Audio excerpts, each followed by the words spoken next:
Hello વિદ્યાર્થી મિત્રો, મારું નામ છે નિતેશ જોગલ અને તમારું સ્વાગત છે એનજે ક્લાસીસ ગુજરાતીમાં. તો આજે આપણે જોવાનું છે ધોરણ 10 વિષય ગણિત અને તેનું પહેલું ચેપ્ટર કે જેનું નામ છે વાસ્તવિક સંખ્યાઓ. તો વાસ્તવિક સંખ્યાનો આજે આપણે પહેલો વિડિયો જોવાનો છે.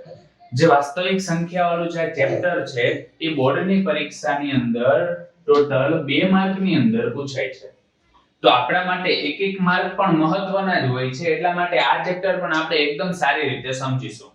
તો ચેપ્ટર સમજતા પહેલા એની અંદરની જે થિયરી છે એ આપણે સમજવી પડે. તો એના જે બે સ્વાધ્યાય છે એમાં પહેલા સ્વાધ્યાયની અંદર તમારે ફક્ત અવિભાજ્ય અવયવ જ પાડવાના આવશે. તો પહેલા તો અવિભાજ્ય અવયવ પાડવા હોય તો કેના વડે પાડી શકાય? તો અવિભાજ્ય સંખ્યા વડે પાડી શકાય. તો સૌપ્રથમ અવિભાજ્ય સંખ્યા કહેવાય કેને? તો આ તમે તમારા પહેલાના ધોરણમાં તો ભણી જ ગયા છો. તો અવિભાજ્ય સંખ્યા કેને કહેવાય? કે જેના ભાગ ના પાડી શકાય અથવા તો તેને તે જ સંખ્યા સિવાય કોઈ પણ સંખ્યા વડે ભાગી શકાય નહીં. આવી કોઈ પણ સંખ્યા હોય એને અવિભાજ્ય સંખ્યાઓ કહેવાય. અવિભાજ્ય સંખ્યાઓ કંઈક આ પ્રકારની છે: 2 3 5 7 11 13 17 અને તે જ પ્રકારે ઘણી બધી અવિભાજ્ય સંખ્યાઓ આવે છે. પણ તમારા માટે જો મહત્વની હોય તો સૌથી વધારે 29 સુધીની મહત્વની છે. પણ જો તમે અત્યાર સુધી 71 સુધી યાદ રાખશો તો સારું રહેશે. તો આ પ્રકારની કંઈક અવિભાજ્ય સંખ્યાઓ છે. હવે આ કોઈ પણ સંખ્યાના ભાગ નથી પાડી શકતા. જો તમે જો તો 2 ને કોઈ પણ ગુણાકાર સ્વરૂપે લખી શકો, ગુણાકારમાં 1 ન હોવો જોઈએ, અથવા તો એને ભાગવી હોય તો 2 સિવાયની કોઈ પણ સંખ્યા વડે ભાગી ન શકાય. તે જ પ્રકારે 3 ને પણ ના ભાગી શકાય. એના પછી જો 4 કહે તો 4 ને 2 વડે ભાગી શકાય, અથવા તો જો ગુણાકાર સ્વરૂપે લખ્યું હોય ને તો 2 * 2 એમ લખી શકાય.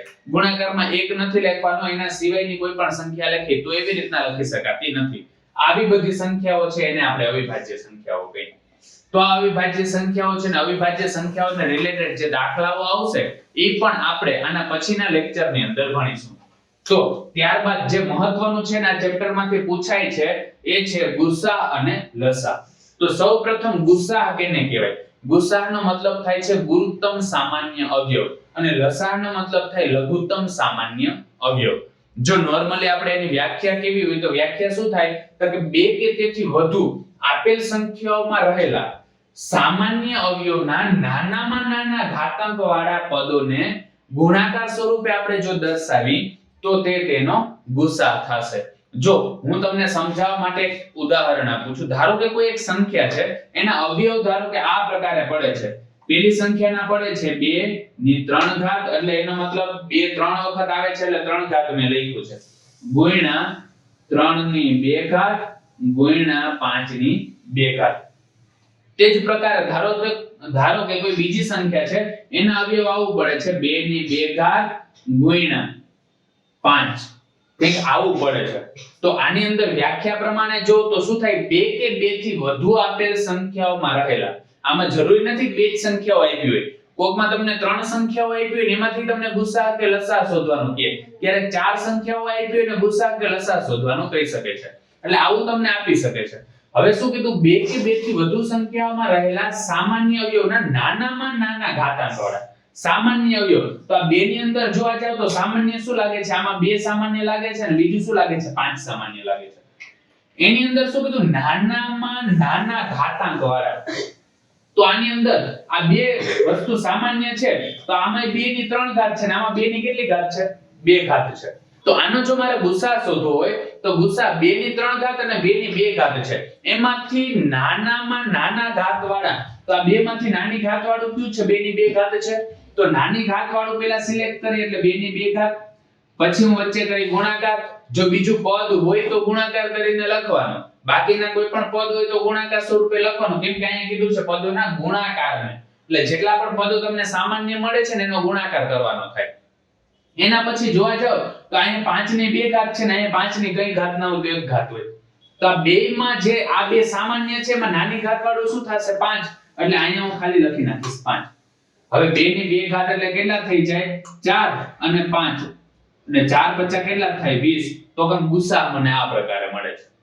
તે જ પ્રકારે લસાઅનો મતલબ થાય લઘુત્તમ સામાન્ય અવયવ.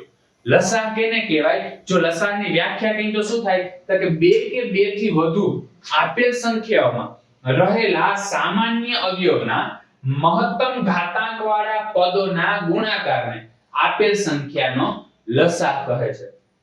તો જો એની અંદર આનાથી પ્રોપર વિરુદ્ધ એને ઉદાહરણ હું લઉં છું, જે આની અંદર આપણે આપ્યું છે ઈ જ ઉદાહરણ લઉં છું. એની અંદર શું કરવાનું છે, જો મને અહીંયા આપ્યું છે 2 ની 3 ઘાત ગુણ્યા 3 ની 2 ઘાત ગુણ્યા 5 ની 2 ઘાત ગુણ્યા જે બીજી સંખ્યા હતી એને કંઈક આ પ્રકારે લખું છું. ધારો કે કંઈક આવા અવયવો થાય છે. હવે આમાં જો મારે લસાઅ શોધવો હોય તો લસાઅની અંદર શું કરવાનું, સામાન્ય અવયવને પહેલા ધ્યાનમાં લેવાના. સામાન્ય આમાં શું છે, 2 ની 3 ઘાત અને 2 ની 2 ઘાત છે. હવે આમાં 2 ની 3 ઘાત છે અને આમાં 2 ની 2 ઘાત છે, તો એમાંથી મારે શું લેવું છે, મહત્તમ ઘાતાંક વાળા પદને લેવાનું છે. કેને લેવાનું છે, મહત્તમ ઘાતાંક. તો મહત્તમ આમાં શું છે, 2 ની 3 ઘાત છે. પછી આમાં સામાન્ય શું છે, 2 ની 5 ની 2 ઘાત છે અને 5 ની 1 ઘાત છે. તો એમાં મહત્તમ ઘાતાંક વાળો શું છે, 5 ની 2 ઘાત છે. ત્યારબાદ જો આ સામાન્ય અવયવ હતા ને એને તો લઈ લીધા. ત્યારબાદ મારે શું જોવાનું છે, એના સિવાયના જેટલા પણ ગુણાકાર સ્વરૂપમાં હોય ને લખી નાખવાનું. જે સામાન્ય ન હોય આવા પદ પણ હોય ને લખી નાખવાના. તો આમાં સામાન્ય ન હોય એવું શું હતું, 3 ની 2 ઘાત એટલે મેં અહીં લખી નાખ્યું. હવે આનું સાદું રૂપ આપશો એટલે તમને લસાઅ મળી જશે. તો આ જ પ્રકારે એની અંદર લસાઅ અને ગુસાઅ શોધવામાં આવે છે અને આ જ પરીક્ષાની અંદર સૌથી વધારે પ્રમાણમાં આવતું હોય છે. ત્યારબાદ જો તમારે જોવું હોય તો તમને ખબર છે સંખ્યાઓ બે પ્રકારની આવતી હોય. વાસ્તવિક સંખ્યાઓ આવતી હોય એની અંદર તમને ખબર છે સમય સંખ્યાઓ અને બીજી આવતી હોય છે અસમય સંખ્યાઓ. તો સમય સંખ્યાઓ કેને કહેવાય કે જેને p ના છેદમાં q સ્વરૂપે દર્શાવી શકાય. એવી સંખ્યા કે જેને p ના છેદમાં q સ્વરૂપે દર્શાવી શકાય એવી સંખ્યાને આપણે સમય સંખ્યાઓ કહીએ.